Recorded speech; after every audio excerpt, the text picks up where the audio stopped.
How's it hanging, everybody? Welcome back to Tag Team, Pokemon Trading Card Game's premier podcasting trio. My name is Riley Hulbert, joined as always by my good friends, Mr. Andrew Mahone and Mr. JW Kriewall. And folks, we have a banger cooked up for you today. We're going to be diving in to some of the best Pokemon cards of all time. A real Hall of Fame episode ahead here. So we're going to be divvying it up. We're going to start with the Pokemon, then we'll talk more about trainers and energies to round out the cast. Knowing us, we could ramble forever about just the Pokemon. So that may well just happen. Be mentally prepared for that. But I'm excited to dive into it. That said, before we do, how you guys doing? Chilling, bro. It was a little bit of a rough day at the office, not gonna lie. Because my studio flooded again. How does the upstairs flood? You're upstairs. Yes. Well, listen, and you will learn how. Full Grip and my studio occupies a 100-year-old building on Market Street in downtown Akron.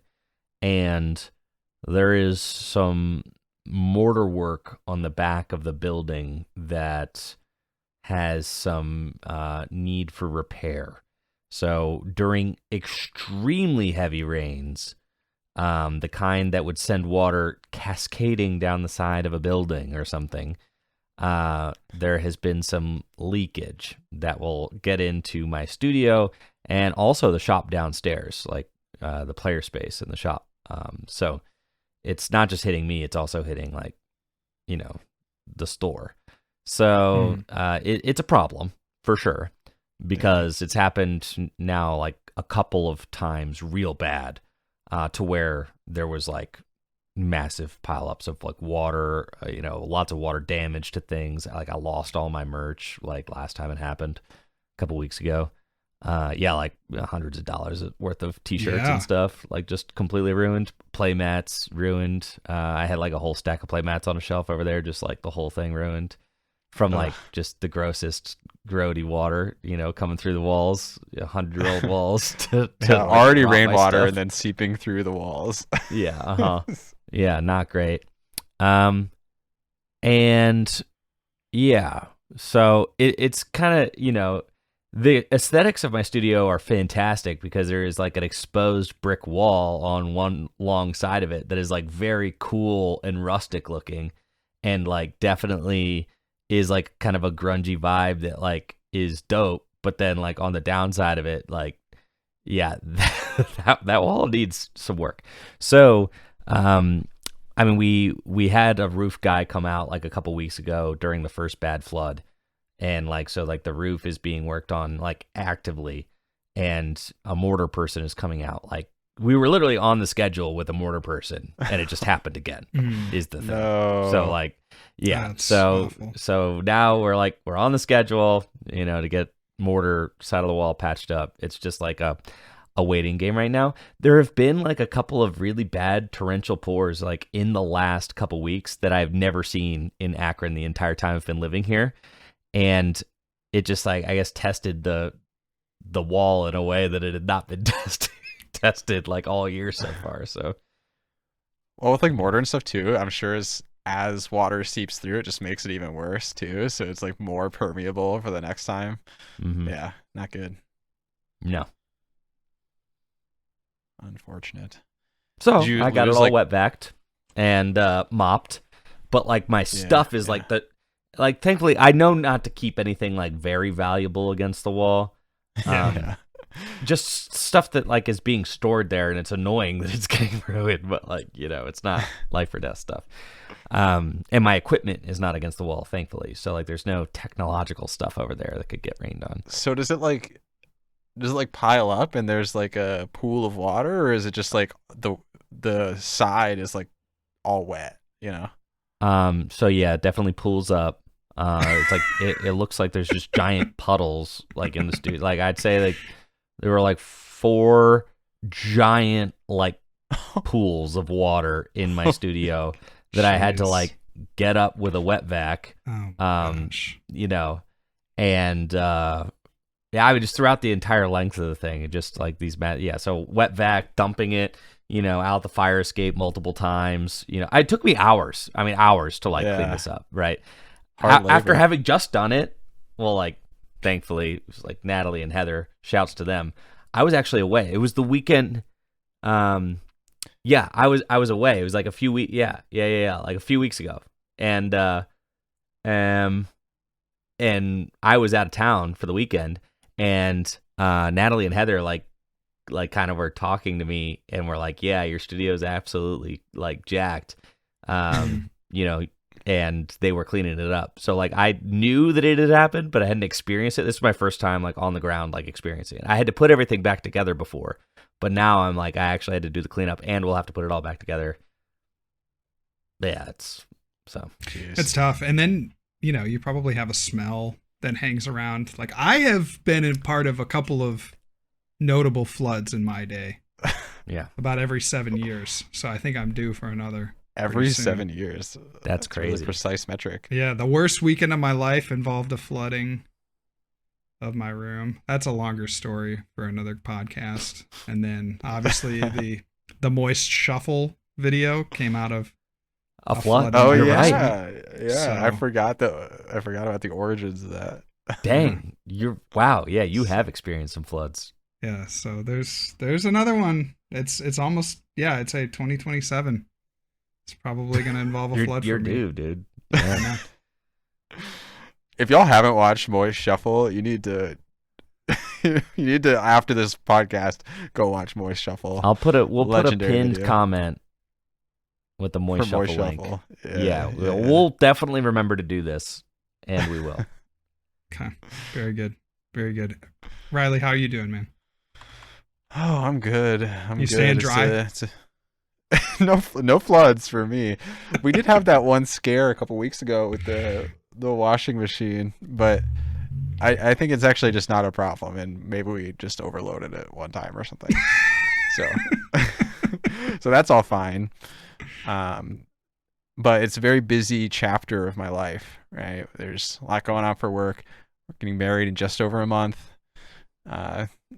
Got some stuff to take care of in the house before the wedding because we're having guests. We're staying 2 days before the wedding. Jill's family is staying with us. So there's some things we want to get done before her family comes. So there's a lot of stuff kind of up in the air and happening all at once in our lives right now. But it's going to make for an extremely relaxing honeymoon after, I think. Just being able to put all that behind us. So love that. Yeah. So that's me. Yeah, it's been good. Nice. That said, we got plenty to talk about for sure. So I would love to start to dive in. Before we do, though, I think the best time to hit the mailbag is honestly going to be right now. So what do we think? Want to hit the bag? Let's do it. Let's get into it. Yeah, there's going to be a lot to talk about over the course of the cast. Nostalgic Joe says, almost every time the podcast starts, it looks like Andrew just lost to Pult again. Bro. Andrew's not losing to Pult. He's cooking people with Pult. That's correct. Yes, the lifelessness in my eyes is because I am so tired of cooking people with Pult. Have a lot of sock accounts commenting proud connection to JW on LinkedIn. Thank you so much. I do just want to give our listeners an update on my LinkedIn influencer journey. I am at 471 connections. I do have over 500 followers, but it is important, of course, to have over 500 connections after 500. I don't think that's a metric that's really tracked all that much. So just for the UI sake in LinkedIn, 500 plus is the number that I need to hit. So roughly about 30 more followers. So feel free to keep sending those LinkedIn connections my way. Happy to add you and have a little discussion in the professional DMs. Discourse. That's right. I usually just say, hey, thank you so much for the follow. Welcome to the hashtag network. Glad to connect. The hashtag network. That's crazy.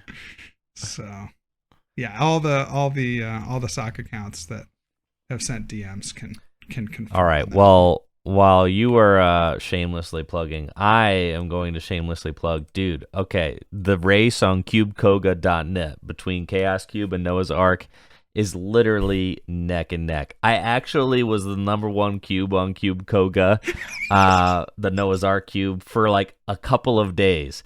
And then Chaos Cube overtook me again by like 2 likes, like earlier today. Who did it?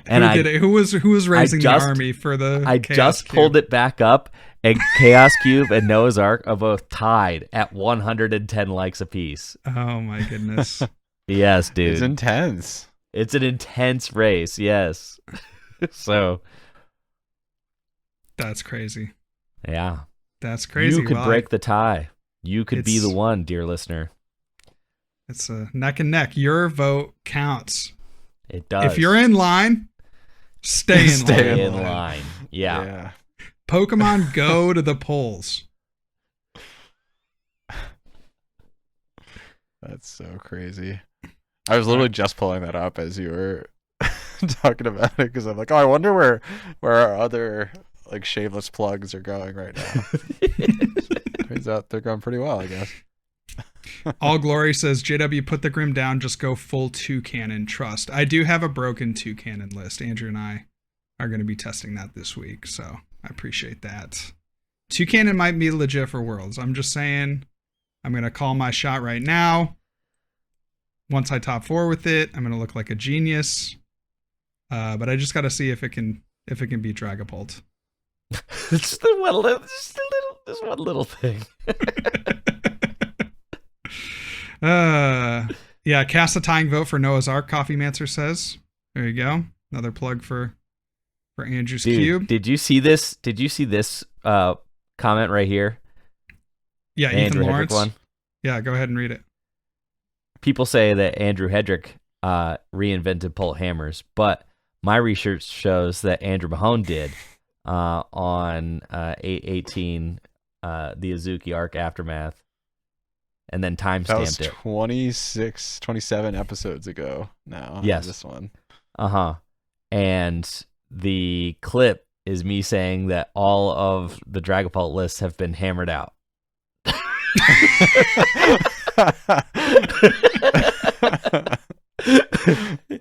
That's awesome. That was a crazy That was a good there. pull. That was a good pull by Ethan. That was a good pull. Good pull. So Yeah, shouts absolutely. to that one. That one was pretty funny. That was really funny. Wow. Yeah. So I did invent hammer pult. That's crazy. That is pretty I wild. basically invented it. Yeah. I basically invented hammer pult. Yeah. And there's proof. And there's proof. So yeah. All right. Well, let's get into it. Let's kind of outlay what we're going to be talking about for the majority of the episode. This is a best of episode. We're trying to discern amongst the talking heads on this podcast what the best Pokemon card of all time is. Now, that might mean different things to different people, right? It might mean a sustained period of dominance. It might mean the card got, reprinted multiple times. It might mean that it was, would be good in current format and prior formats. It might mean different things, but basically what we're trying to do here and what we're going to be debating is just that, the best Pokemon card of all time. Absolutely. So I almost feel like there's not much explaining left to do. Maybe it's time to just get into it. Who's going to say a card first, bro? Who's going to say a card first? Yeah, in advance of this, we all prepared some candidate cards to talk about. Who's going to say a card first? I'm going to put something out there. Okay. And you're going to have to ask me which one. All right. Gardevoir. Okay. That's a good Which one. one? Right, that's a good one. Secret I feel Wonders like there's EX. Yeah. There's two real Or contenders. GX. You don't think the GX? I don't think No. Gardevoir GX ranks amongst the best. World winning card? Doesn't Just matter. winning worlds does not mean you're the GOAT. Otherwise, are we putting like Hisui and Decidueye in this conversation? No. Come on. Be so for real. Flying Pikachu VMAX. They played in the same deck. Okay, Gardevoir. I'm ready. I'm ready to listen to arguments. Gardevoir from Secret Wonders was a card that immediately pinged to me as the best card of all time, and it is a World Championship dominating card. It won in 2008 with also many other top 8 finishes at that event, and then also went on to get second place at the 2010 World Championships as well.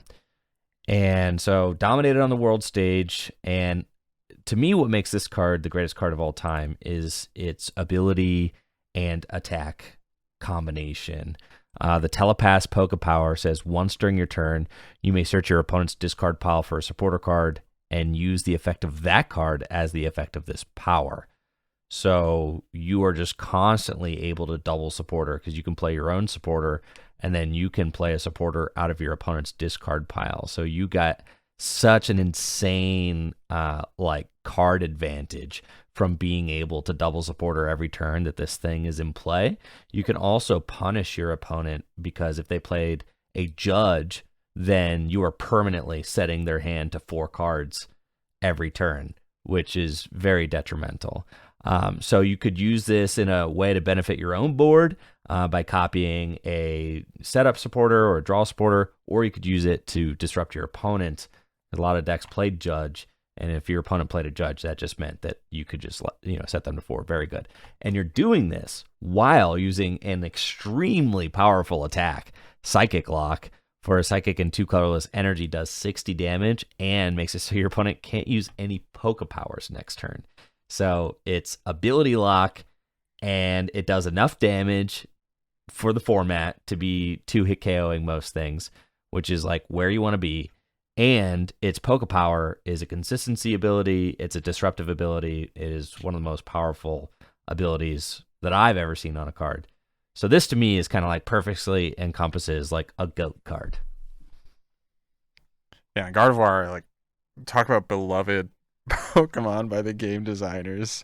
And basically, every era of the game's history, it feels like, has had some playable Gardevoir card, which is quite impressive. Telepass jumped to mind for me as well as certainly one of those cards. I really think it is Telepass itself that escalates this into like candidacy. Like Psychic Lock is good for sure, and it was really good in the context of the format.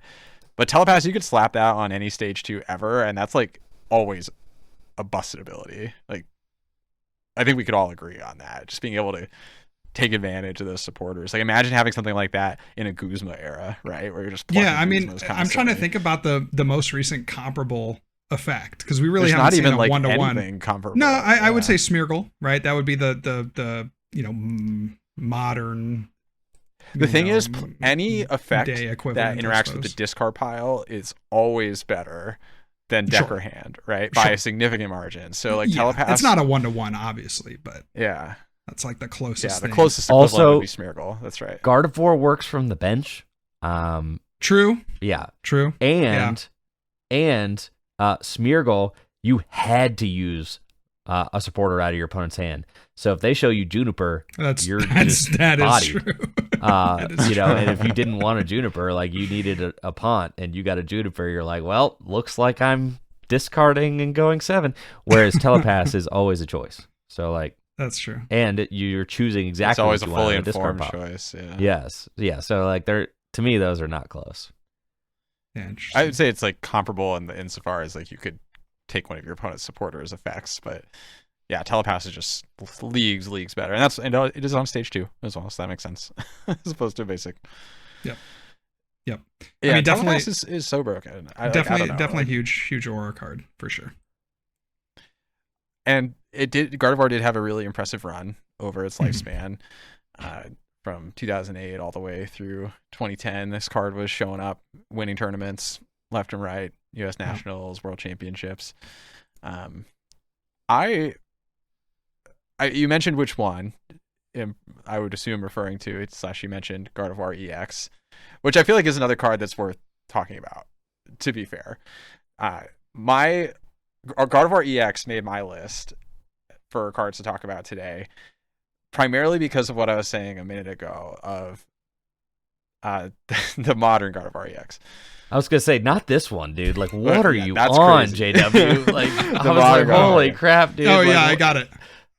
No, lowercase my e, God. lowercase x. I actually wrote it that way in my notes even to disambiguate here. Yes. Scarlet Gardevoir Violet, EX Gardevoir from EX. Scarlet and Violet is Yes. just Yes. insane to me. And so like all the good things that you just said about Gardevoir, Telepass Gardevoir, a lot of them fundamentally are still true. You got a broken ability, you got a solid attack, and just like everything on this card reads good, right? Like Psychic Embrace takes advantage of the discard pile, which has always been one of the most reliable forms of energy acceleration, has been those discard pile suckers, your Eels, your Malamars, like all those sorts of guys, your Blazikins even from back in the day, your Typhlosions. This is unlimited numbers of attachments in that way every single turn. Every single psychic card that got printed since Gardevoir came out immediately entered like a viability conversation just because of how good Gardevoir was. Cards that we have never seen again since Gardevoir rotated were extremely good in tandem with Gardevoir. People are talking about Monkey Dory as being one of the best cards of all time, but what card enabled Monkey Dory harder than Gardevoir, right? Like Gardevoir put the damage right on the board for you, and then you can move it right back. Every single psychic attacker is now viable. Anything that takes advantage of damage counters on your own Pokemon is now viable. And it's also just 310 hit point Pokemon that can hit for 190. Good stat. Like it's just a solid Good attacker. stats. It's got a good stat line. Mm-hmm. When we talk about dominance, Gardevoir EX also had an insane level of dominance over its entire lifespan. From the moment it was printed up until it rotated, it was winning tournaments, it was winning national championships. It's just unbelievable to me that this card like exists. Like as soon as we saw it too, we knew it was going to be broken. The unlimited Psychic Embrace attachments every single turn is just so insane. You can't like trap anything in the active if it's a psychic type because they can always retreat it. Just absolutely bonkers to me. In terms of just prize money, like this card obviously has blown everything out of the water. That's not a fair comparison because many decks didn't exist in either the scale or existence of prize money, but over $1.5 million won by this card, mind you. Like, yeah, a huge chunk of all the money Pokemon has ever awarded is shored up by this card alone. Just completely bonkers. Yeah, absolutely broken card. This was one that I was considering, but I think one thing that it does well that I kind of use to frame my greatest Pokemon card of all time is whether or not it would span generations. I think this card does, right? I think this would always be, even if Pokemon HP scales to like 500 or 600 HP. Like I think Gardevoir would still exist. However, I think a knock against it is that it does exist somewhat in a vacuum, right? You need the other counterparts. Like would Gardevoir EX have earned 1.5 million if it didn't have Screamtail? Would it have done as well if it didn't have Monkey Dory, if it didn't have Drifloon, if it didn't have all these other secondary attackers to play alongside of it? Because as we've always said on the cast, Gardevoir EX was, as a deck, the best one prize deck in the format, right? Because you got all these little guys that can do pretty incredible stuff. So does it exist as the best card in a vacuum? I don't necessarily see it. So my counterpoint to that though is that Screamtail is obviously like freaking busted, right? Like Screamtail was uniquely good. But there's always like a churn of new cards coming out, right? In a 500 HP format, you think there wouldn't be like 500 like things that could deal with that on basic and stage 1 stat lines. So like it doesn't exist. Gardevoir like can't fully exist in a vacuum, but a vacuum doesn't exist either. Like Gardevoir will always be contextualized by cards around it, and Psychic is the most beloved type in the Pokemon trading card game. So there'll always be good broken cards that it's going to be able to accelerate onto. Yeah, I kind of disagree fundamentally with JW's concept that a card needs to be good like forever, eternally, in order to be in contention for the greatest card of all time. I think that's just not. No, I don't think so. To me, it's like how much impact the card has had on the game. I would say Like if a card completely changes the direction of a game or completely dominates in a way that had not ever been dominated, the game had not been dominated before. Take a card like Mewtwo EX. For me, that's on my list, right? Now, Mewtwo EX from Next Destinies completely changed the trajectory of the Pokemon trading card game. It was the highest skip up in power creep that the game had ever seen at the time, and kind of set the precedent for what the new normal would become in the Pokemon TCG for the next, decades to come. And that card is not a card that is even remotely decent anymore, but it kind of seismically changed the Pokemon TCG in a way that it will never be what it was before Mewtwo EX came out. So to me, the greatest card of all time absolutely does not have to be forever good. Cards that are forever good, maybe utility cards, support cards, things like that, right? Trainer cards can be forever good. But for me, Pokemon are a little bit different. And I think if you look at the stat line of Gardevoir from Secret Wonders in context with what it was doing then, and you designed a similar card for the context of what existed in Standard right now, you would have an equally dominant card. Just conceptually, an ability locking Pokemon with a respectable amount of hit points that's 2-hit KOing things and doubling up your supporters per turn. That card is also completely insane, is it not? Yeah. So, Sure. So to me, or if you released a card like Mewtwo EX that had X-Ball, but its multiplier was 60, right? And it was a 400 hit point basic. Don't give many ideas, bro. Nothing will that sounds ever, a little too close to reality. Nothing will ever be the same after this new Pokemon comes out, right? And we're laughing about it. We're laughing about it right now because that's how silly Mewtwo EX was, dude. Well, that's how but silly I it actually, was. I don't think that's the premier card of that era. I think it's actually Darkrai EX. Right, and so I actually kind of agree on Darkrai. I'm But Mewtwo, that Mewtwo is what brought the game in that direction, right? So Sure, but I think the GOAT, certainly of that era, without a doubt, hands down, we're talking GOAT cards. Yes, Mewtwo changed the trajectory. 100% agree with you, Andrew, on that. But I don't think that's the defining card of that era. Not by a long shot. I think that goes to Darkrai very easily. Actually, 3 world championship wins across Mewtwo's the GOAT of that card. No, I think Darkrai's the GOAT, unfortunately. I just feel like there's Mewtwo's different the GOAT. factors that we're weighing differently too, though. Beyond even just the debate of it all, there's what Andrew's saying about sort of influence on direction of the game. There's power level within the format. There's power level in a vacuum. And any of those metrics are, in my opinion, valid for the purpose of argumentation, but everyone's going to weigh them a little differently, right? So for me, Gardevoir has the most extreme power level of the cards that we've talked about so far, I think, in the context of its format. Yeah. And I think this card would always be successful in any format.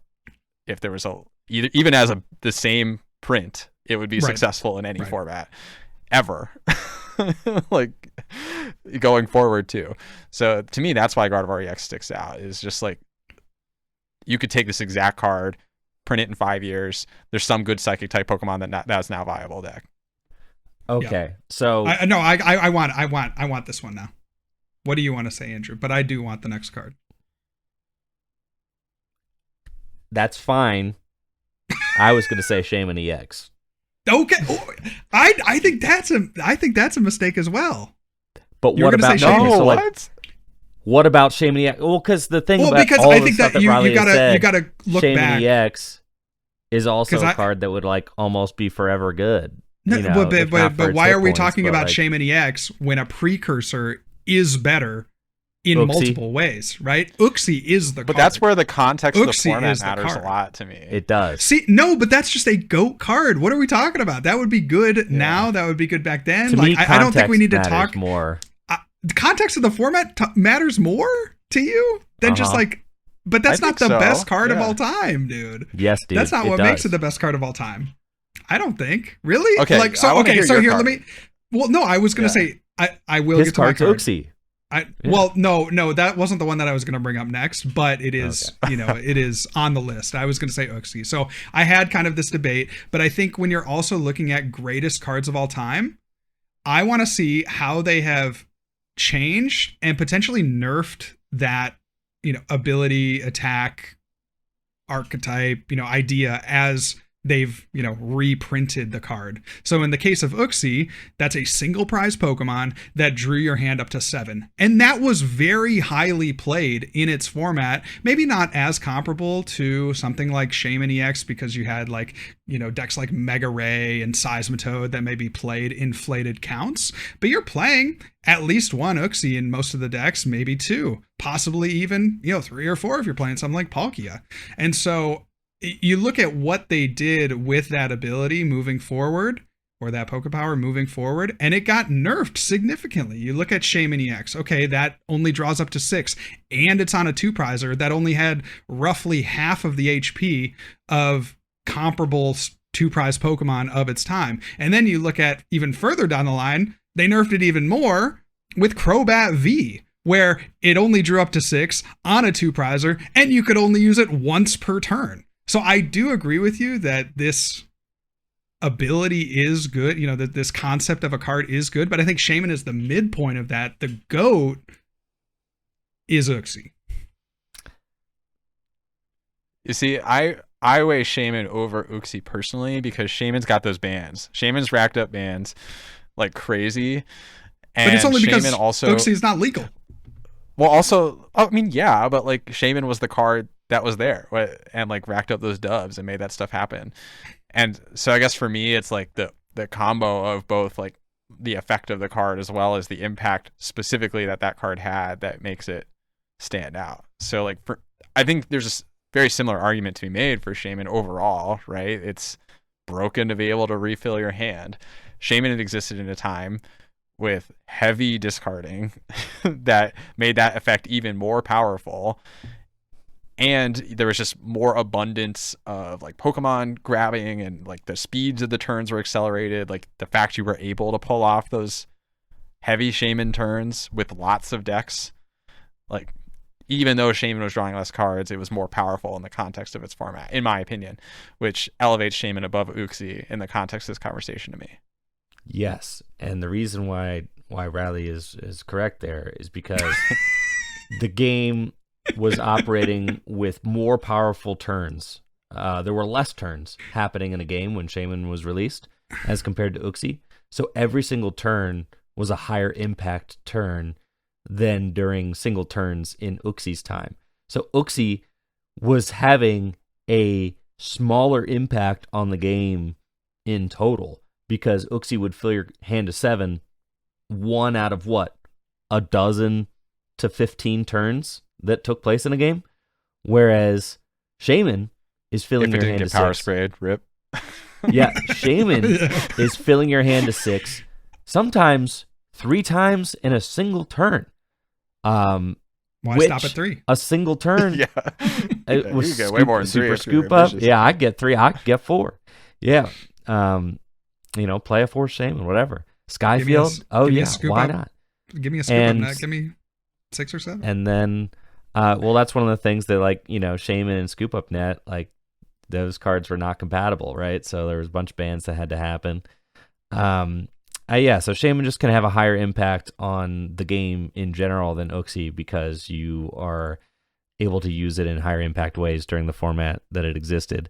And I think a similar argument comes up when, like, in a different kind of way, when we start thinking about trainers, because I'm sure we will eventually start talking about like Versus Seeker, right? And you're probably, JW, I'm going to catch you right here, because you probably think Versus Seeker is one of the strongest trainers of all time. You probably do. I don't have it on my list, but you don't have it on your list. But if we were talking about Versus Seeker with only the concept of it before its Phantom Forces printing, then it wouldn't even be in the conversation as one of the strongest items of all time, right? Because previously it was just an okay card that maybe some decks played as a one of. But as the power level of the game changed, Versus Seeker became a dominant card that almost every deck was playing 4 of. And it's because of the context. So to me, context is everything. And that's why it matters for the Pokemon. That said, I mean, Uxie's undeniably an amazing card. Uxie kind of low-key... separate from the goat conversation, Uxie my goat because of Uxie level X also. I mean, the Uxie level Which I know- X, yeah, that's so good too. Yes. That's cool. Yes, Yes, if you want to yes, talk Uxie about level X. Uxie, yeah, I think like imagine if Shaman got like a recurring draw. Like after you played it, you could evolve it and you could get consistent draw. Because I think that's a drawback of Shaman is like, okay, you put it down, you just have this, dumb low HP liability on the bench that of course you could sky return it, you could, AZ it, right? Use a supporter to pick it up. But Uxie level X, like you're increasing the HP and then you get this trade-off. And then I mean, you get a decent attack again for the time, 60 damage for a double colorless. Like that's not, anything to sneeze at. You get trade off once during your turn. You look at the top 2 cards of your deck, choose one, put it in your hand, put the other one at the bottom. So essentially a Dracloak. We all know how good Dracloak is in the current format. Now imagine that on a, on a Pokemon where otherwise it would just be, a one-time use. You're getting to recur that and, really unlike anything of the time. So if we talk about contextually being able to get that draw was huge. I mean, I still think Shaman was much stronger contextually, but Uxie level X is my goat for sure. Because there was just so much more like cycling of the deck that was happening. And there was no power spray as well. So for putting context to the equation, your Uxie is getting sprayed like half the time it's coming out of the field. And that sucks for sure. One of the most feel bad cards ever printed in the Pokemon TCG. Yeah. Well, it's a fun one. Some would say that was the pinnacle. I mean, it's our only trap, so. It's our only trap. So, obviously very polarizing formats, right? Some people will play formats with power spray, which was an item that you could play on your opponent's turn if you had three SPs in play. Yep. And then you could just shut down a Pokemon power. So you could shut down trade off. You could shut down the Uxie setup ability on your opponent's turn. So very interesting card. Some people think that, those formats are great because of that. Some people think those formats are horrible because like you're outlining, Riley, one bad power spray on like a setup. Oh, I'm going to set up for 6 power spray. Like certainly that's how. I think that era of the game was ended actually immediately. awesome. I agree. I agree. I don't know if power spray like directly contributed to it being more or less awesome. Like I think power spray was kind of a net neutral in my feelings on the format, but it was cool that they tried something like that to me. Well, okay, so we hit the Uxie versus Shaman. I actually think it's good that we hit the Uxie versus Shaman. It is good. It is good. And we do need our listeners to say, Team Shaman or Team Uxie, because I am very curious where the community at large stands on this after we've laid out our arguments for the two. So Shaman v Uxie. Another card on my list then, kind of keeping down the vein of draw effects, is Cleffa. I had that one on my list. I had that one on my list. Me too. I think we can all agree on Cleffa, right? Yes, we can. Yes, we can. Cleffa is just so freaking good. The original baby mechanic was just unbelievably strong for no reason. For those of you who are unaware, the original baby Pokemon mechanic was if your active Pokemon is a baby and your opponent tries to attack, they flip a coin, and if tails, their turn ends. Not the attack doesn't do damage, not that it prevents the effects, their turn just ends. So they don't get any benefits whatsoever of their attack. If it spreads on the bench, it's shut down. If it has some effect, it's shut down. And then for 1 energy with 0 retreat cost, Cleffa had Eek, shuffle your hand in the deck, draw 7 cards. And this is the quintessential draw attack on a Pokemon. This is the definitive draw attack Pokemon ever printed. It was so powerful and so versatile in the context of when it came out, and would still honestly, that baby effect is so broken, you could easily use that today. Imagine eking in front of a Badoo, right? And you're refilling your hand and they have to flip for their itchy pollen now. Yeah, this would be broken. It'd be broken. Contextualize that against the babies of today, right? The baby mechanic was just so unbelievable with the same stat line, right? The 30 HP, the free retreat. And I dare I say that I had a debate here on whether or not to put this Cleffa as my GOAT versus the OG Cleffa. I do still think it goes to the OG Cleffa, but let's not, diminish the fact that this Cleffa, this reprint, spiritual reprint from Heart Gold Soul Silver, can attack for free, meaning that you can attach your energy to the active retreat into this Cleffa and still get an eek and still potentially reset the hand, and stay asleep and prevent any damage to the Cleffa from your opponent's Pokemon. So I do just want to call that out. I agree. I think the OG is the best. Yeah, the attacking for free is notable. I think overall you get a little more control over the flow with the original Cleffa, which is why I weight that a little bit more. Also, like, thinking of the time when Cleffa was printed, right? Like the game was in kind of a weird spot coming out of like the Rockets and Gym era, and desperately like things needed to pump the brakes. And the baby mechanic not only facilitated that, Cleffa not only like was a major consistency boost, drew those cards, it was also like an anti-deck out mechanic in a way, because you could refill your hand into your deck if you had a large hand size. There's just so much power and versatility crammed into this card, while also having this insane rule box on it that has never ever been replicated since. So the OG babies are all pretty strong, but Cleffa is just heads and shoulders above the rest, in my opinion, when it comes to all-time cards.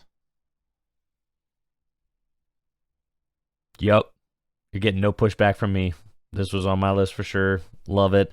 And for me, the reason why Cleffa is there, I mean, yes, it's a good card, obviously, but the way, and this is kind of how I rank my GOATs, right? Like, if someone's going to be the GOAT card of all time, it's how it changed the narrative of the game. People say this card saved the game, right? Yeah. It allowed more stage 2s to be played. It allowed evolutions to be played. It allowed different strategies to see play that weren't seeing play before.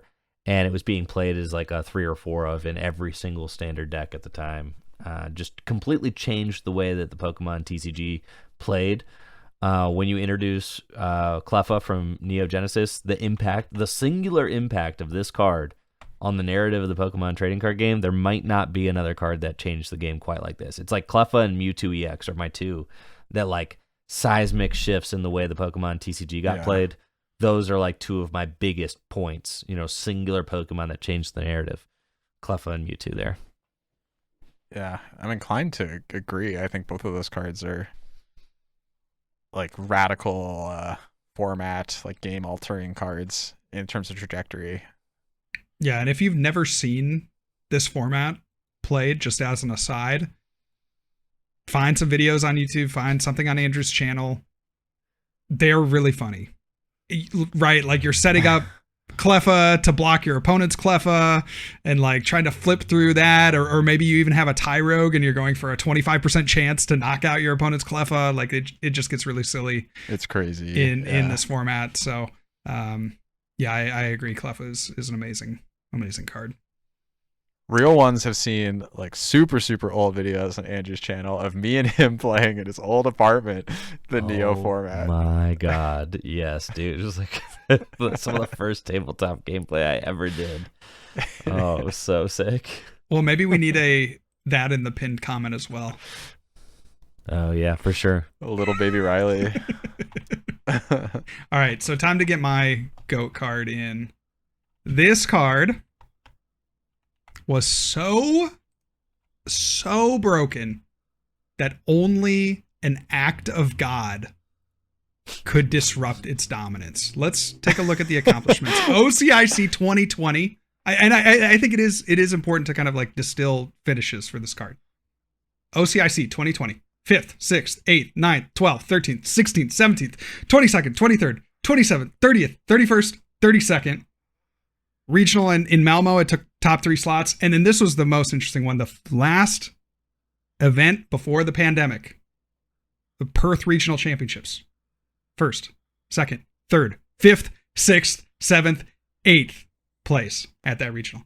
That card, of course, is Arceus, Dialga, and Palkia GX. I think tripping, dude. This card, and again, it's my philosophy of GOAT. It's my philosophy of GOAT.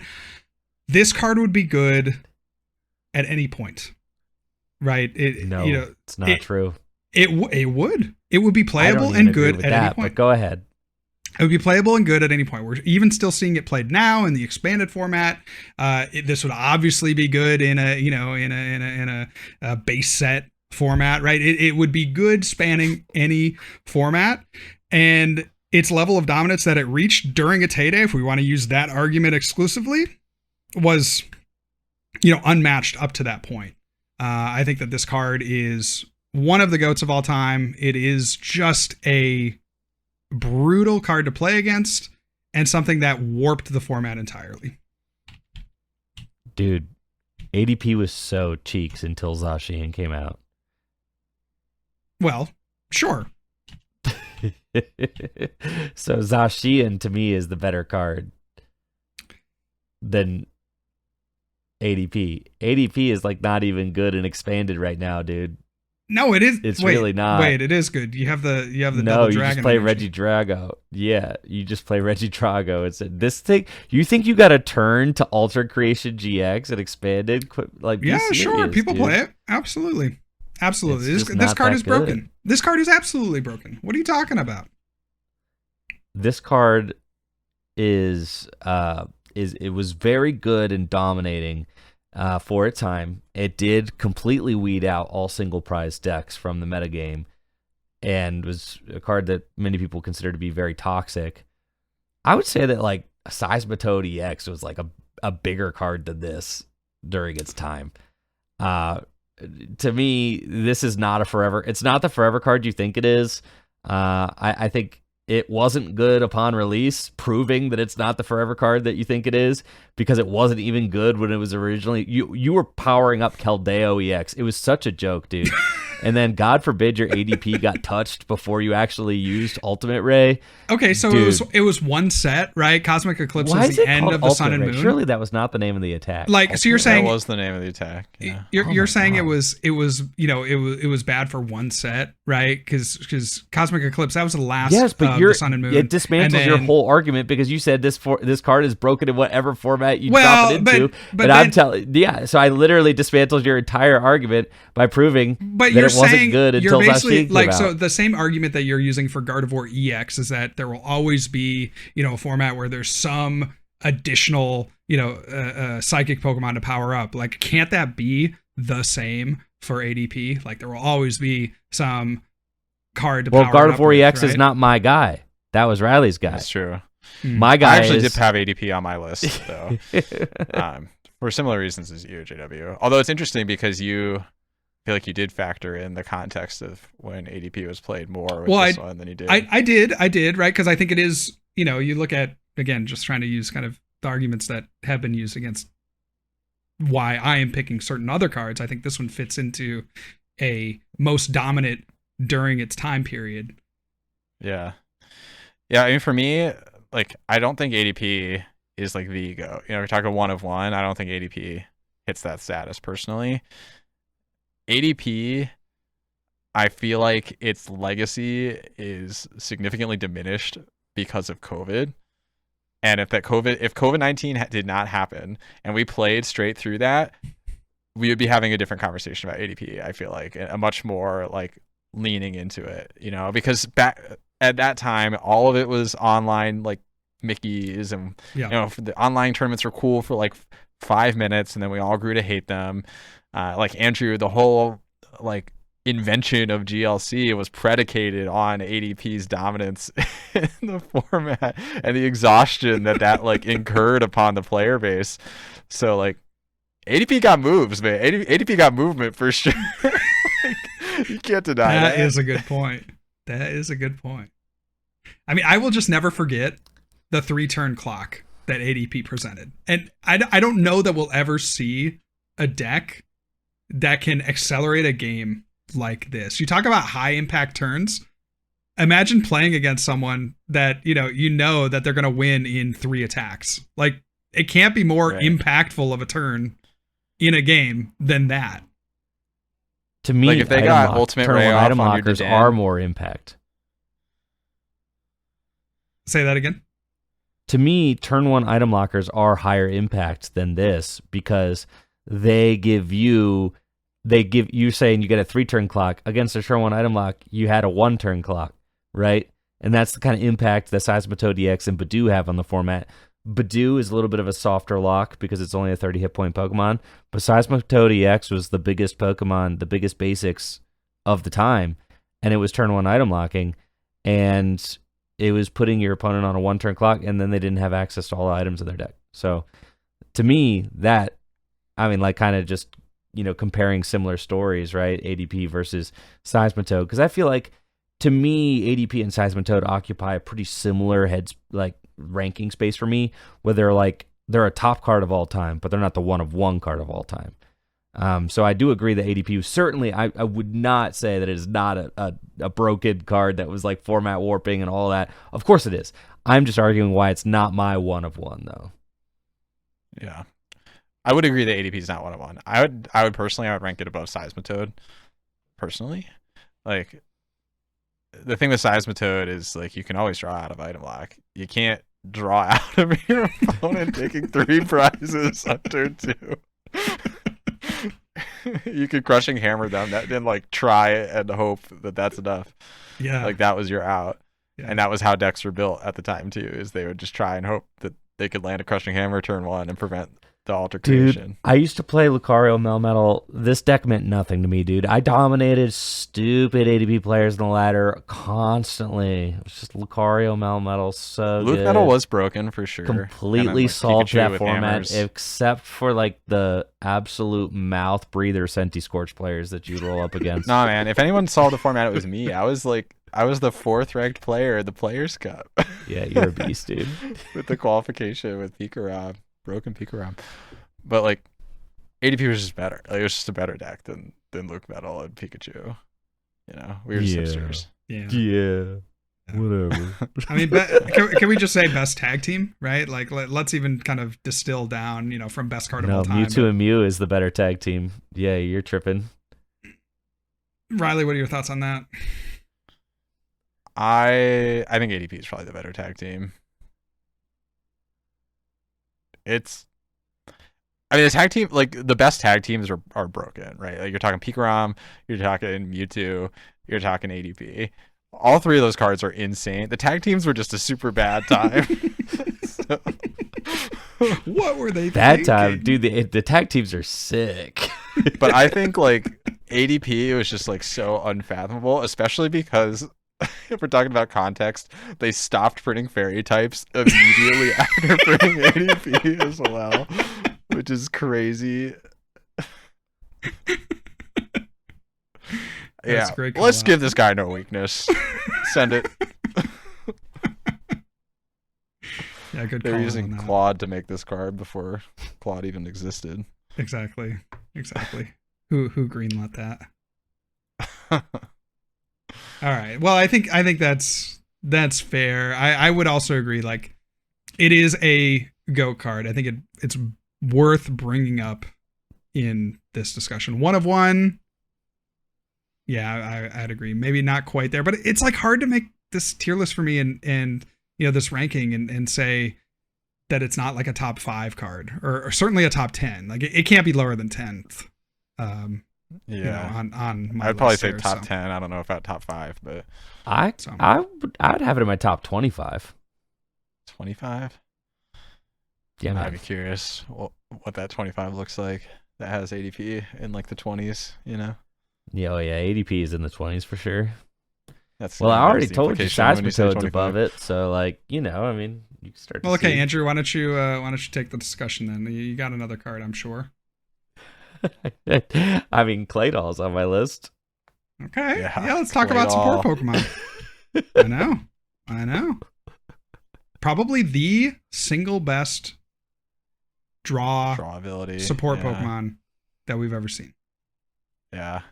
So Yeah. if you're not aware, Cosmic Power is the Poke Power, what abilities used to be called. Once during your turn before your attack, you may choose up to 2 cards from your hand and put them at the bottom of your deck in any order. If you do, draw cards until you have 6 in your hand. This power can't be used if Claydol is affected by a special condition. So the churn is what makes this card good. You're able to keep resources, but put them back into the deck churn through the deck and see a lot of cards, again, without discarding cards. Like you have, your Zoroarks, you have your, Kirlias of the world, right? To kind of give modern comparisons. But those are always going to lose you a resource. Now that might be a benefit, but this is what makes Claydol unique and why we're talking about it here.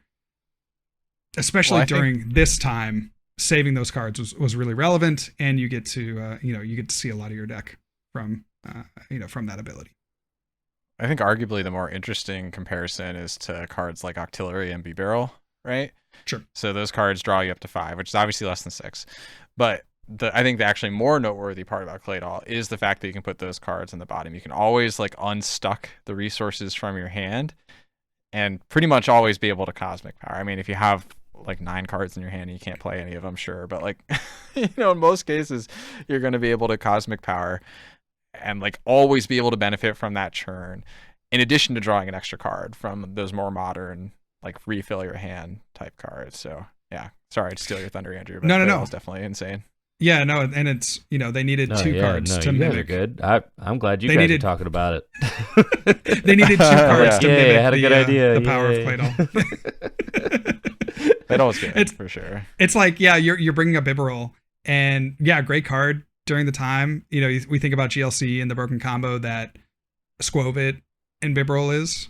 Like, imagine if that was all kind of packaged into one, and that's to me that's like Claydol is the type of card Yeah. where if you're playing a cube, like Claydol is always one that you're like, yeah, I'm gonna grab that.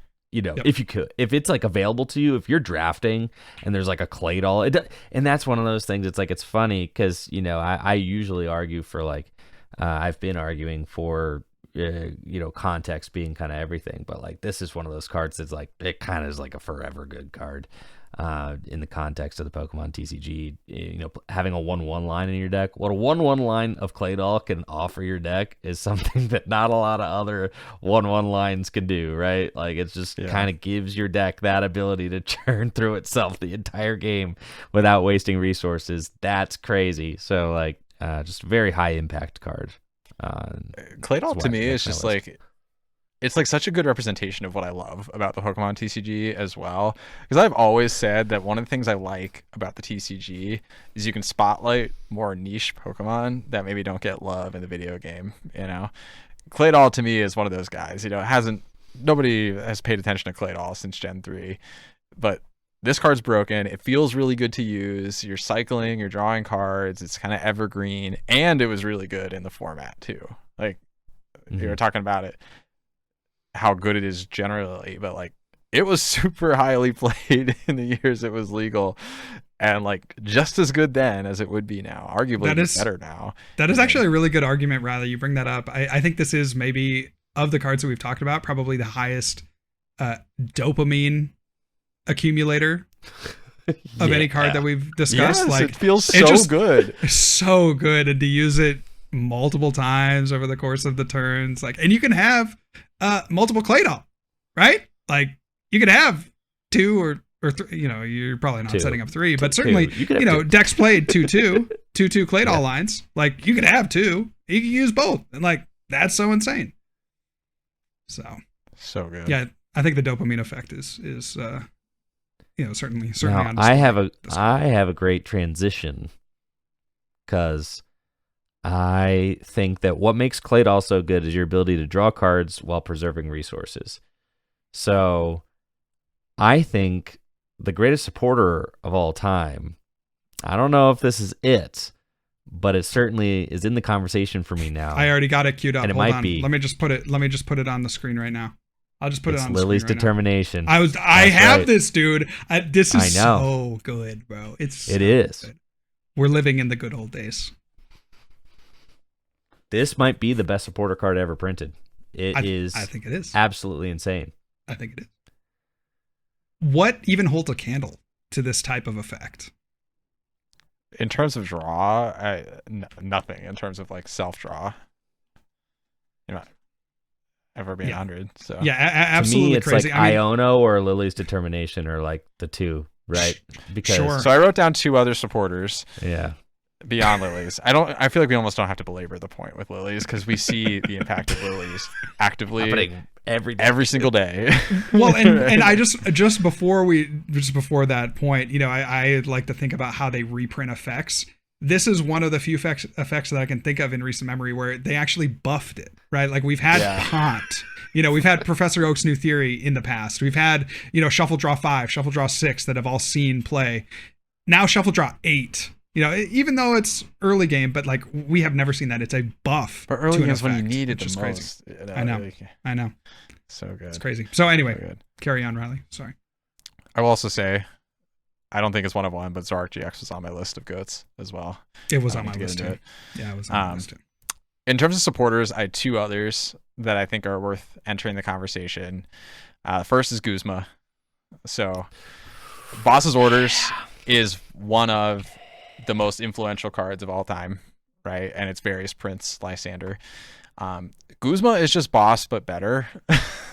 Like, Guzma... Not only do you get the gust effect with Guzma, but you also get to switch. You have to switch your own active with one of your bench Pokemon. But throughout the history of the game, even now, like that is not a limitation. That's a benefit. It cancels out things that are trapping your Pokemon in the active. It invalidates status conditions. And so you're doing that on top of gusting. Like the intention of Guzma, you're supposed to use it with Golisopod GX to cycle your Golisopods and get the effect. And it turns out they just printed the most broken gust effect of all time. Just so ridiculous. And that's why they went back to Boss after Guzma rotating. It's like, yeah, our bad. Like we didn't realize. Made it an ace spec, dude. They literally they were like, yeah, this is actually an ace spec effect and a dang good one actually. Yeah, like Prime Catcher was super good for a while. Like obviously it's kind of not vogue anymore in the context of this format, but if Guzma was available instead of Boss, you would not see Boss played. Yes. No. Not at all. So it's just an upgrade from Boss's Orders. It was amazing in context. It's amazing in history. It would be amazing in basically any format. There's very few formats where the switch effect would be a meaningful limitation on the supporter. You think about it today, you got Latias, you got baby Pokemon. You also can just promote something in Guzma. It's too easy to benefit from the secondary effect when I think they were intending it to kind of be something a little more tricky. But it did not work that way at all. So, no. Yeah. Insane. Yeah. I agree. I agree that this is, supporter wise, this is probably among, if not one of the best supporters. I do take umbrage with the fact that you said it's the best, gust effect.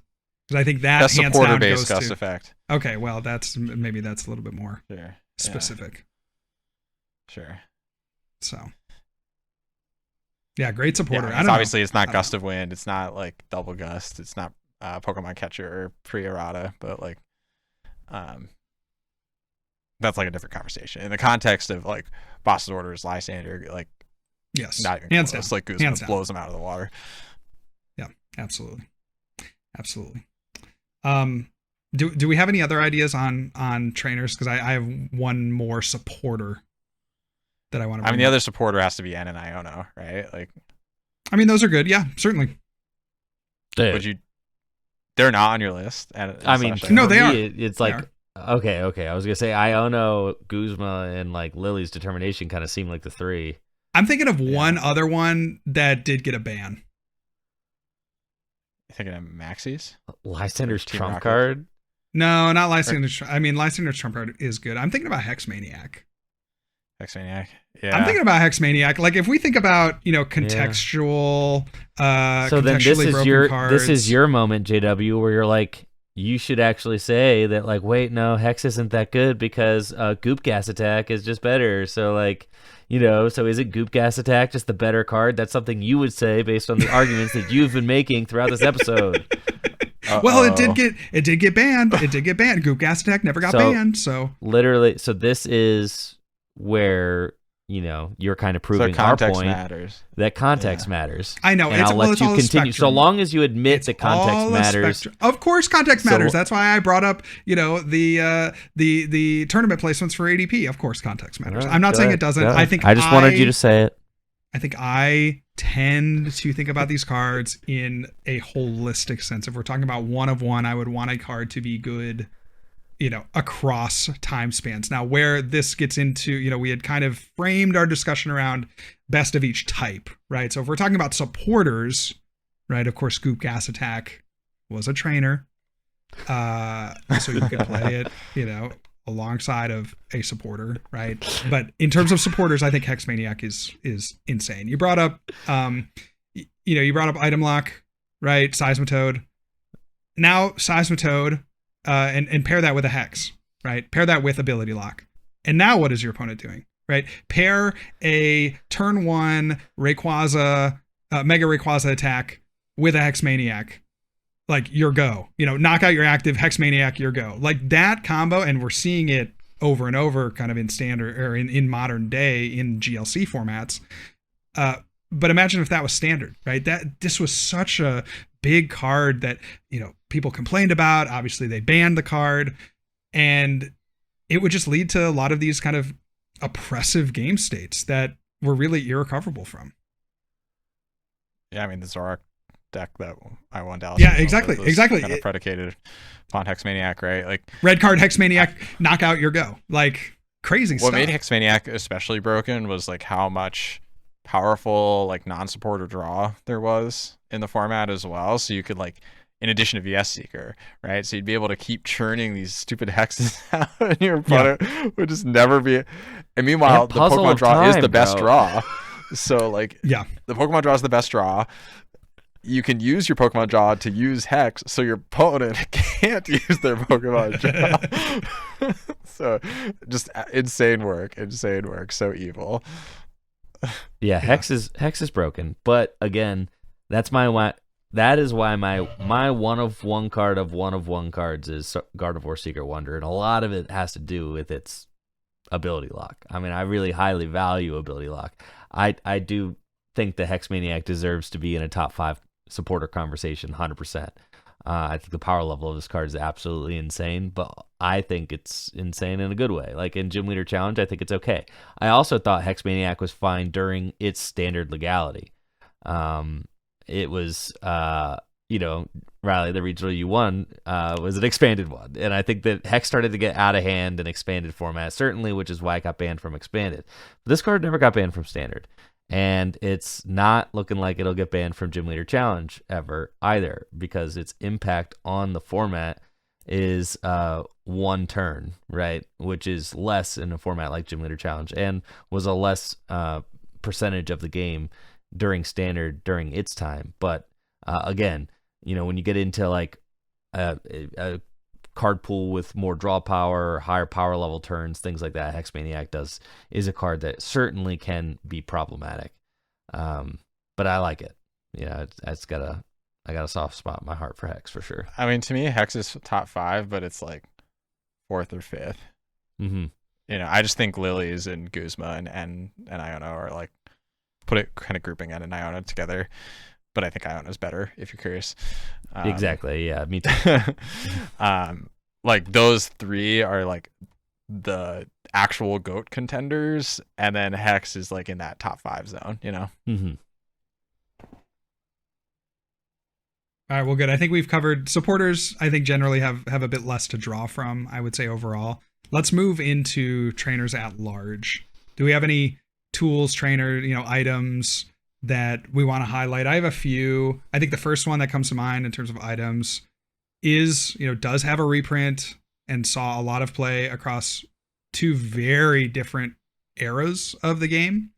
And that, of course, is Item Finder / Junk Arm. I think that's like, when I think of items in the Pokemon trading card game, that is like almost immediately where my mind goes. Maybe pre-errata Rare Candy, but certainly Junk Arm / Item Finder had, a very large impact, and for a trainer was just completely absurd, right? If we look at the text on Item Finder, it was particularly interesting because you can just get any trainer card, so that is a little bit less limited than some other effects that we've seen, in spiritual reprints. But you could put a trainer card into your hand if you discard 2 other cards from your hand. So just a great card for reusing, tech trainers that you might include, being able to reuse, draw trainers, especially early in these formats. I think that this is just one of the best cards and very emblematic of what the Pokemon trading card game is. Yeah, Item Finder was on my list as well. I feel like Item Finder also exemplifies the point I made earlier about Gardevoir EX, and that's the discard pile is, if you can interact with the discard pile, that is the most ideal option in many cases. So being able to recur those powerful items and trainers from your discard pile and reuse them, of course, is super good. To me, like, I feel like a card we have to talk about for items is Ultra Ball. Ultra Ball is a little less flashy, right? It's not like as insanely broken in the same obvious way as Item Finder and Junk Arm. But to me, Ultra Ball, like to Andrew's point, has like shaped the game since it was printed. Ultra Ball is universal Pokemon search, which in the formats that Ultra Ball has not been legal, you feel it. You feel it when it's missing in the modern era, and it's serious, right? Like, and prior to Ultra Ball being printed, there weren't as many obvious ways to get Pokemon at will from your deck. You were playing things like Pokemon Communication or supporters to get your Pokemon, which either took your supporter for a turn or had some sort of condition on them.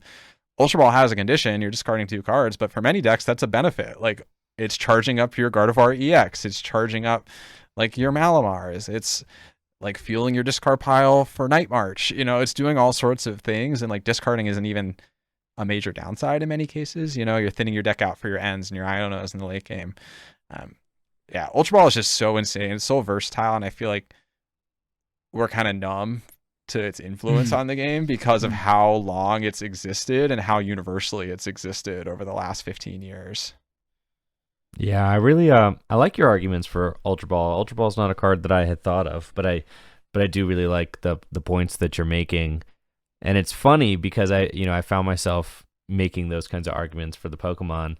But for trainers, I guess my mind does tend to go a little bit more universal for trainers. And I think it's because of the way that power level with trainers works as opposed to power level with Pokemon, right? Like, they don't just increase the numbers on trainers usually, right? Like, but in some cases they do. And to me, that is the case with Buddy Buddy Poffin. I think that's one of the strongest item cards ever printed, and I think that it also is emblematic of a shift in the game design and how Creatures is thinking about making their Pokemon cards now, because you used to play supporter cards that could get you 3 Pokemon on the first turn of the game. It's a very common thing throughout the game's history is a supporter card that gets you 3 basic Pokemon to help you set up the game. And then with the Sword and Shield era, they made it so that you can't play supporters turn 1 going first anymore. So that changed the whole concept of like going turn 1 Bridget or turn 1 Pokemon Collector or something like that, right? Lynette's Net Search, and the list goes on.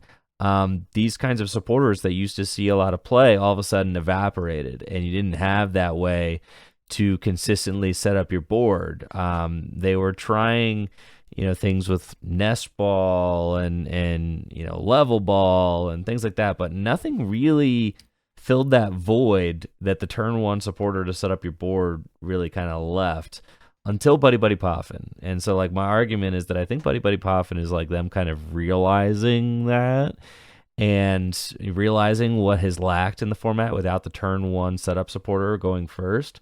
And they are trying to make item cards that set up your board able to be played turn 1 going first. So Buddy Buddy Poffin's kind of that concession from them.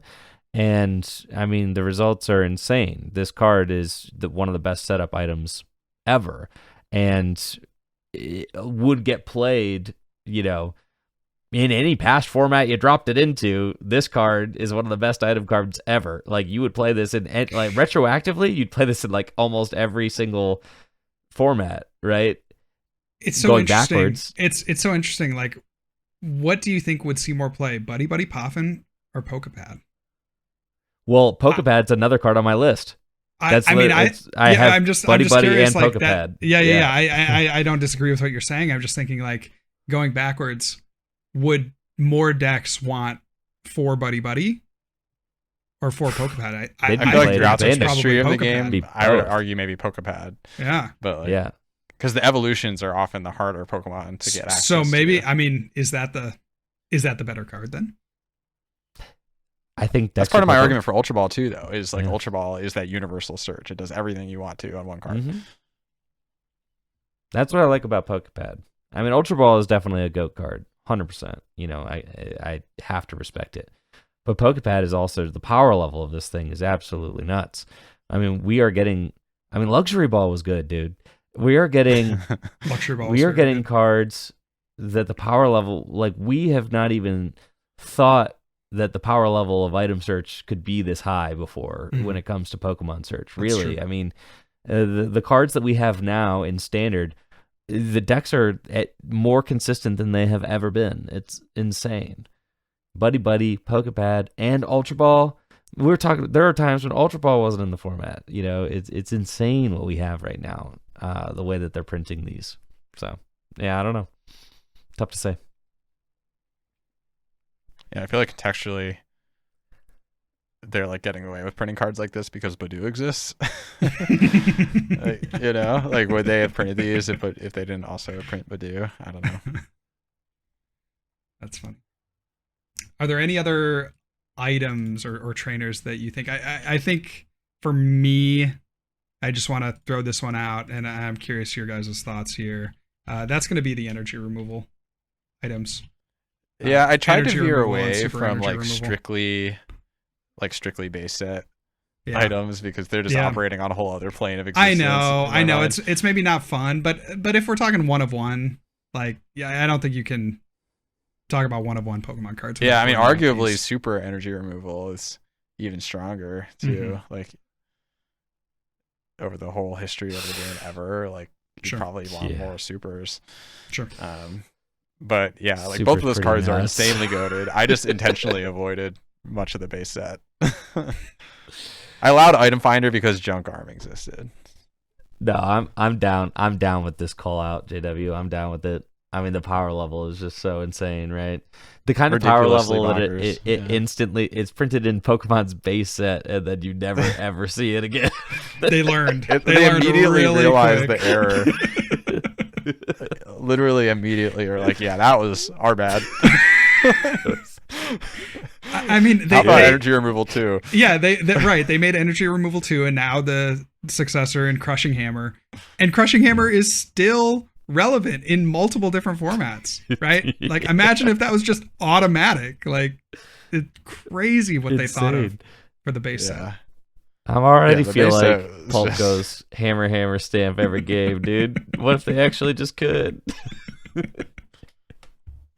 I mean, you could also even mention like some of the Team Rockets cards in this kind of conversation as well. If you're talking about just like shutting your opponent out of the game completely. And we could give Goop Gas Attack lip service too. Like, would Goop even be better than removal? Like, maybe. Rocket Sneak Attack. Yeah, that kind of stuff. I like Super. I think in that category of card, to me, Super Energy Removal is pretty emblematic. Super Energy Removal is like arguably one of the reasons that Item Finder is so stinking good. Sure. Was your ability to recur a card like this, right? So, yeah. So for me, I like that. Versus Seeker was the other card on my list. Yeah. As far as items, but I think that Item Finder, I kind of like Item Finder better. If we're talking about Item Finder Junk Arm, like, that's fine. I think that's cool. They're all good for the same kind of reasons. So like, it doesn't really matter to me like which one is like the best one, like, because they're all kind of doing the same kind of thing. Well, let's transition slightly because I think this is a good transition point. We can talk about trainers and if you have other ones to continue to add on, Riley or Andrew, please feel free. But super energy removal was good in its time because, yes, of course, you're discarding 2 energy cards, but that doesn't always mean that you're discarding 2 energy. And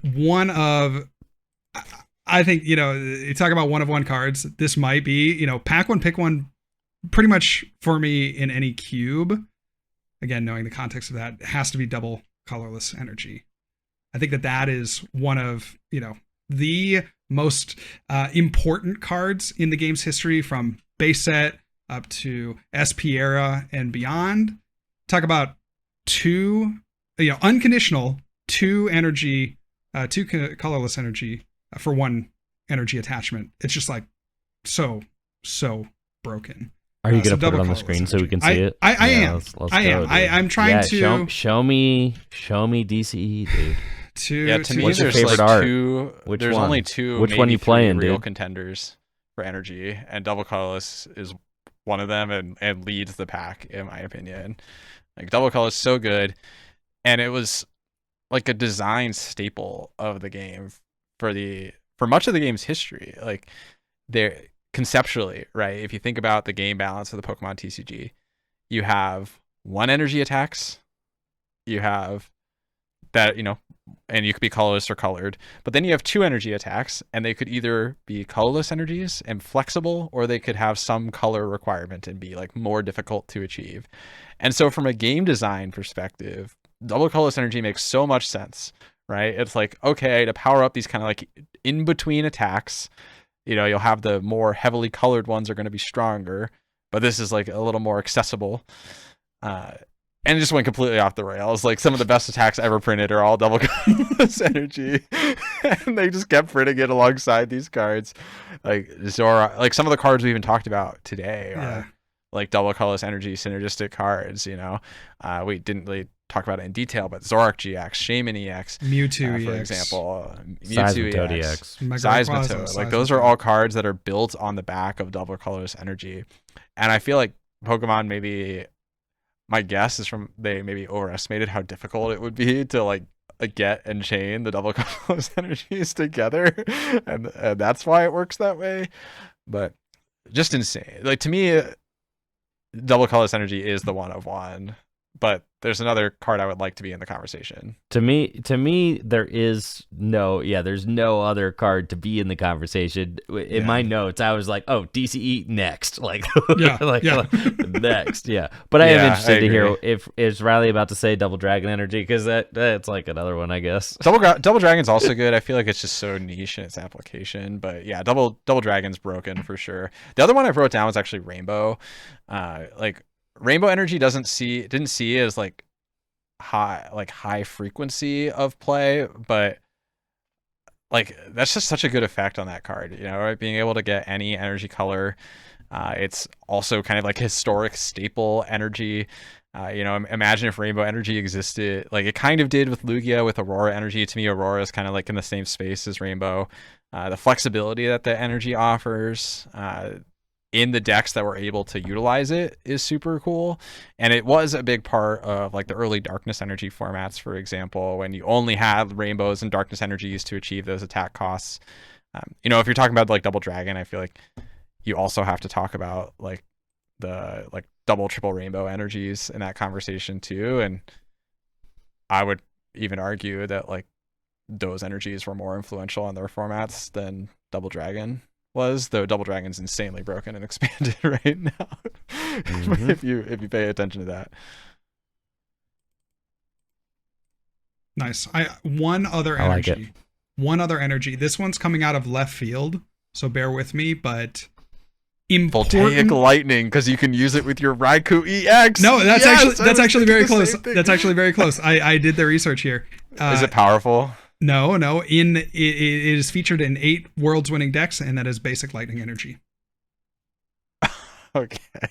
So I mean, talk about a Pokemon TCG defining card, right? Bro. Reaching the pinnacle of the game. Like if lightning energy didn't exist, Where would those decks be? Yes. Yes. Hard to argue with that. Well, just you wait till I use my Raikou to attach a Voltaic Lightning. All right. Stadiums. It's just lightning energy, but better. Stadiums. We all know. Now Let's for just say stadiums, let's just say it all at the same time. say it all at Ready? the same time. All right. 3, 2, 1. Broken time space. Path Broken to the Time Peak. Space. I have Path to the Peak as well. My 2 I wrote down were Path to the Peak and Broken Time Space. Yeah, It's got to Path be the broken Peak. time space. No, it's got to be broken dude, time I have space. Path to the Peak. I have Path to the Peak, bro. Path So to the Peak Path is to the Peak was definitely way crazy. more influential on the shape of its format than BTS was on it. You have to admit that. I'll concede that. But I think BTS Path to is the Peak just was a game-defining card. Yep.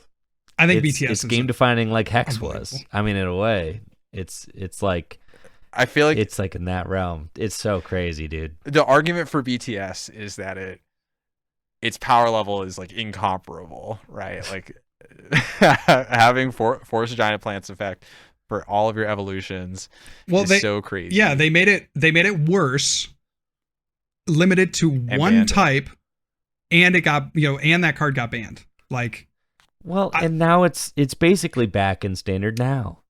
kind of not to the same power level. The turn 1 evolution is like a core part of what makes Broken Time Space so Sure. good.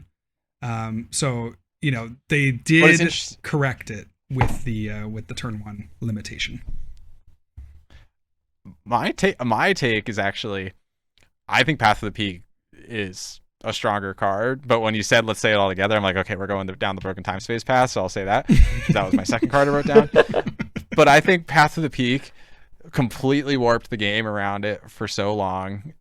It's the best like ability blocking stadium we've ever had as well. And over the years on Tag Team, we've dogged on like these defensive stadium concepts, but Path to the Peak is like the offensive stadium. You're like going in and disrupting your opponent actively with cards like Path. We've seen this over the years, right? We've had Silent Lab, we've had like Battle Frontier, we've had Power Plant, like all of these different variations, and Path to the Peak is easily the best one. of them. Yeah. Especially in the era in which it was printed, because basically any ability worth having was on a rule box at this time.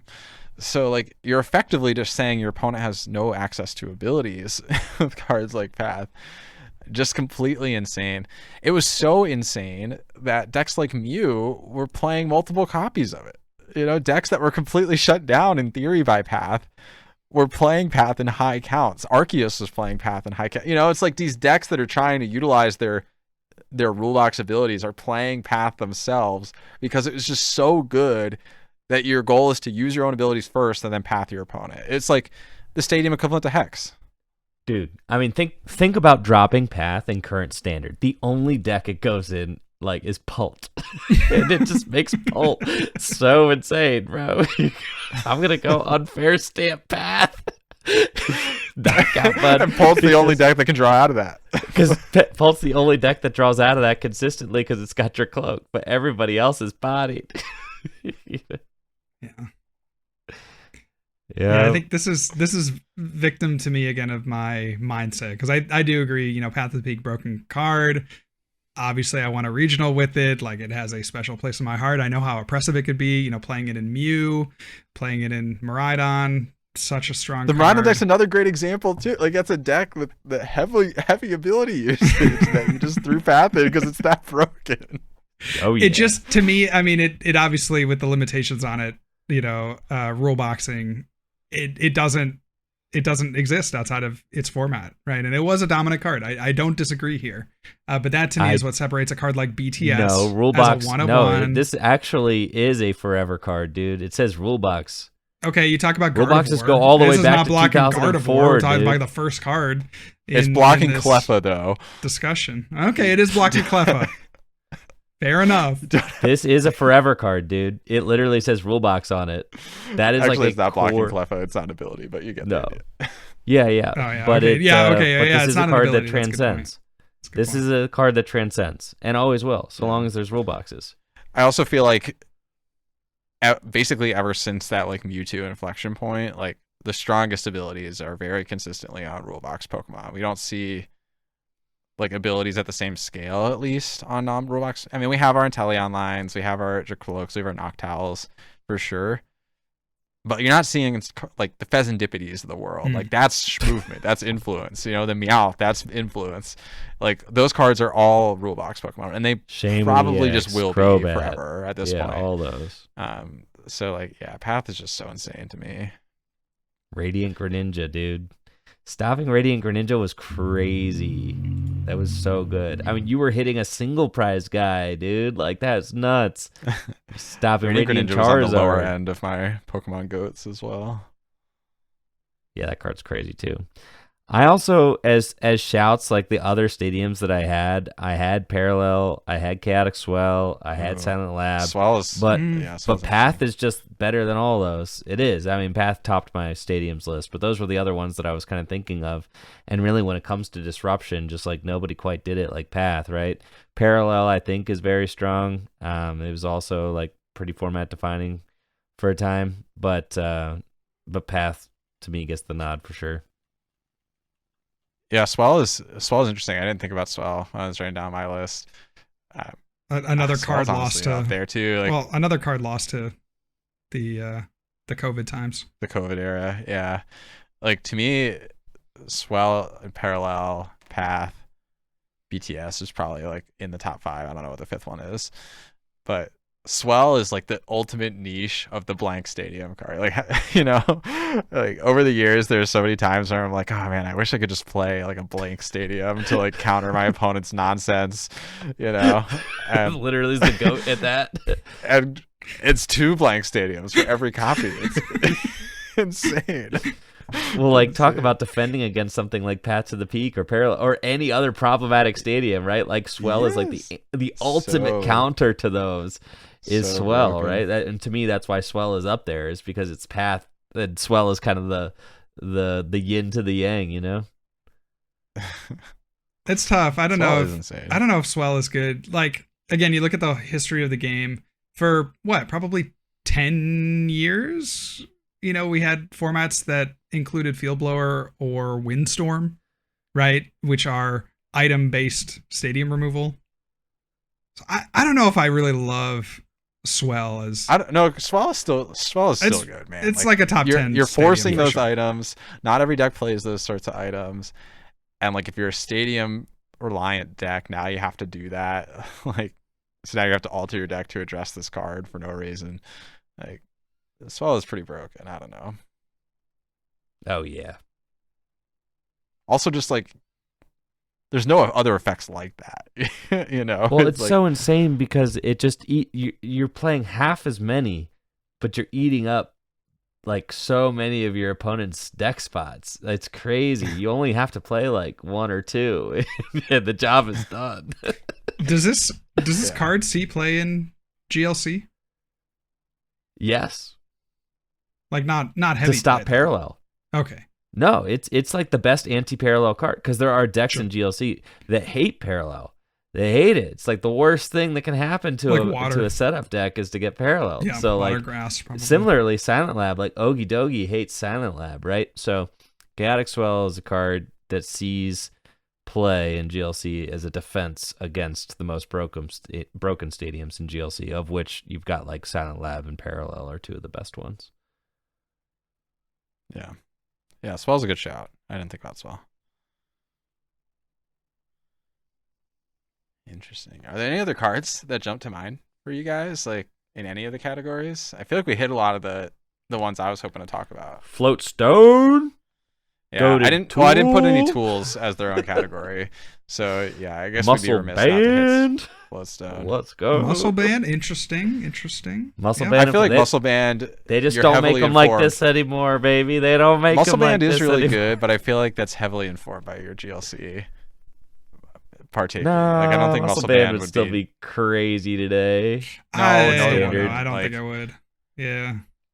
What? I don't think I would. It would be fine. Adjusted for inflation, it would have to be plus 30. Yeah, it'd probably have to be more. Like there's all. You have to be like 35. You know, every other attack you do 40. for it to be worth it.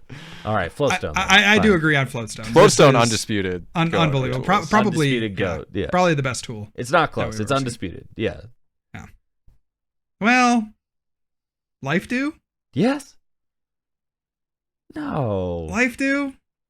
I feel like Floatstone, especially when you factor in that Life Do is an ace spec and Floatstone's not, like, yeah. I'm just trying to play devil's advocate. There's got to be another Floatstone's played in any format ever. Multiple. Yeah, I agree. Floatstone so many world-winning decks. Like, yeah, the one at one. Every regional winning deck for years.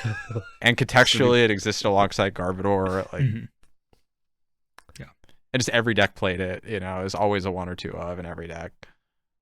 Yeah. Okay. Evergreen card for sure. An evergreen Pokemon that we didn't talk about, and it's maybe a little bit of cheating, which is why I didn't bring it up during the Pokemon section, is English Slowking. I was wondering if anyone was going to talk about that. English Slowking from Neo. It's a little bit cheating. It's a little bit cheating. Not the Japanese one. Not the but Japanese we gotta one. mention him. I mean, you talk about GOAT cards, Slowking. GOAT Evergreen cards. I think this one checks all the boxes, right? I'm not saying it's a one-of-one card, but it certainly was format defining, era defining.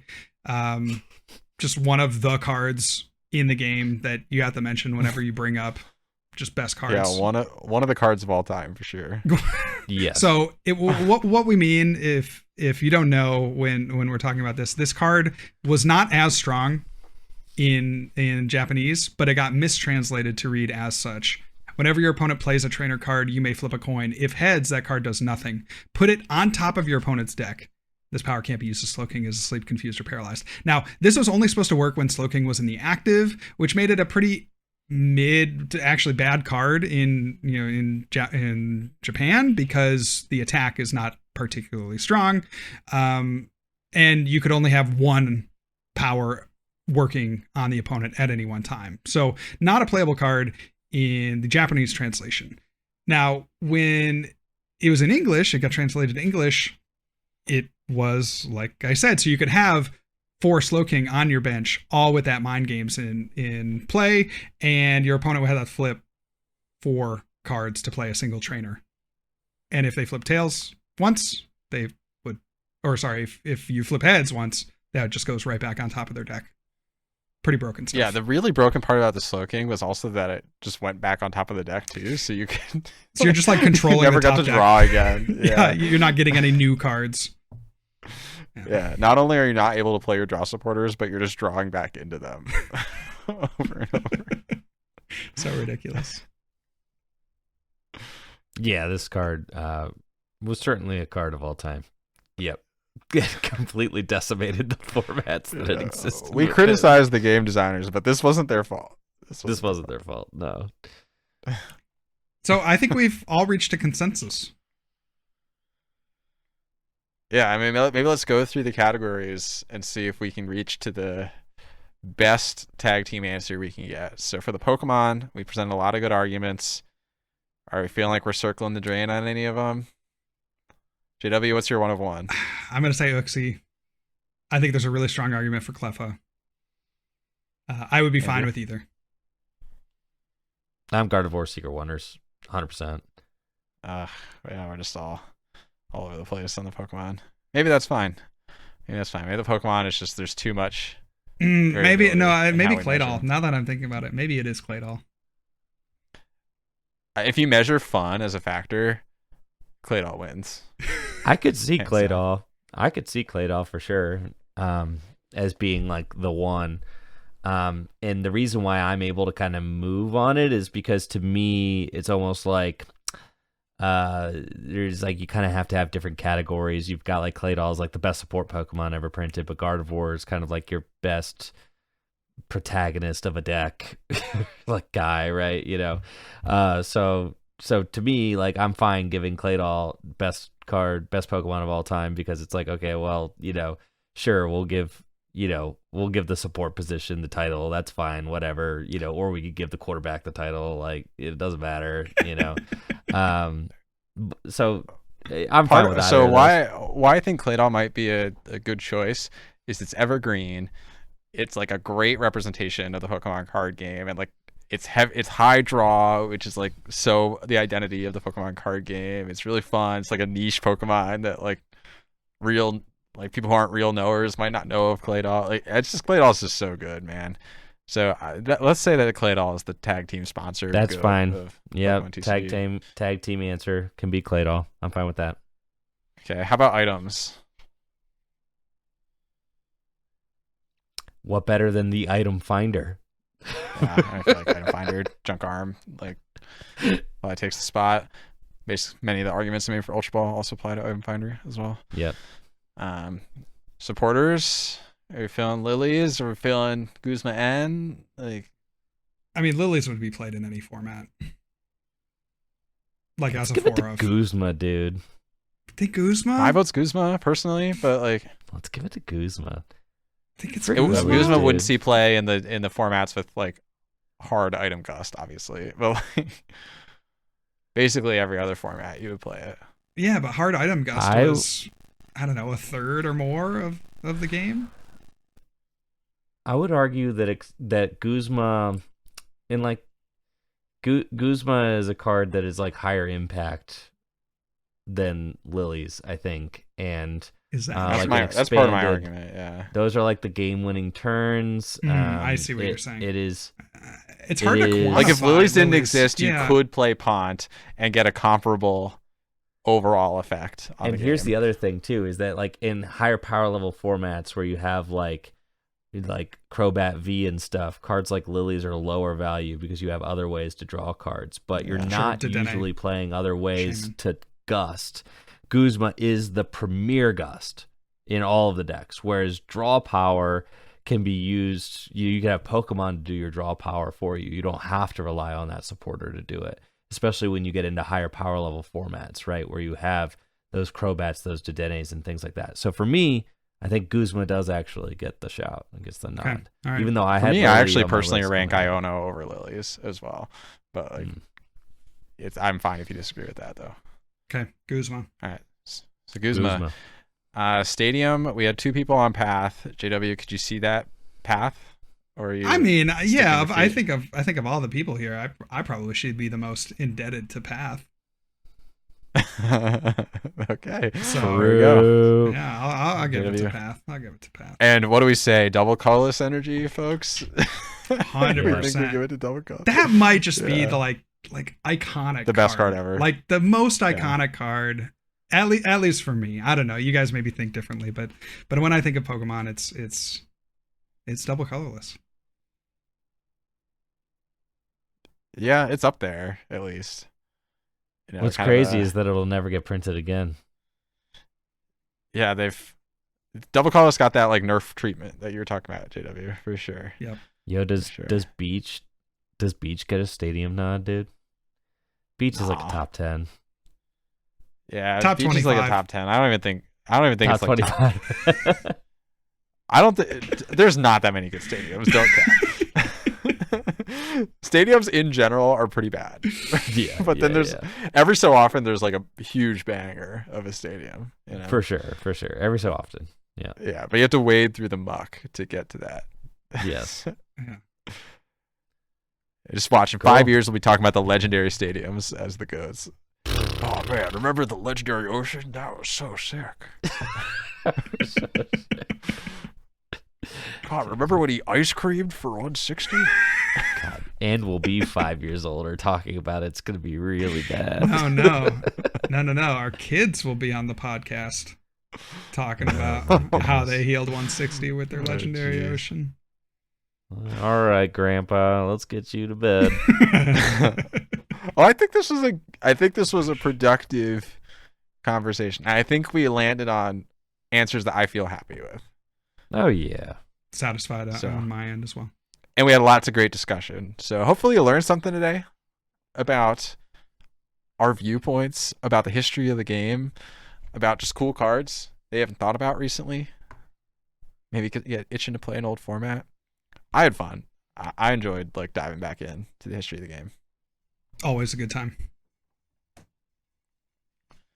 But I think that's about going to wrap us, folks. So If you haven't already, be sure to check us out on our various platforms. If you haven't seen us on YouTube, we are on YouTube now. We're trying to get 2,000 likes on the next video. I think we can do it with your support. So head on over and subscribe to the YouTube channel. You also get the visual experience of the podcast on YouTube if you're into that. Be sure to comment on Spotify, YouTube, all that stuff. You may get shouted out on the mailbag. And at the very least, it helps support the podcast. And if you're interested to check us out on social media, Andrew has deleted it from his phone, but he'll still browse occasionally on his computer.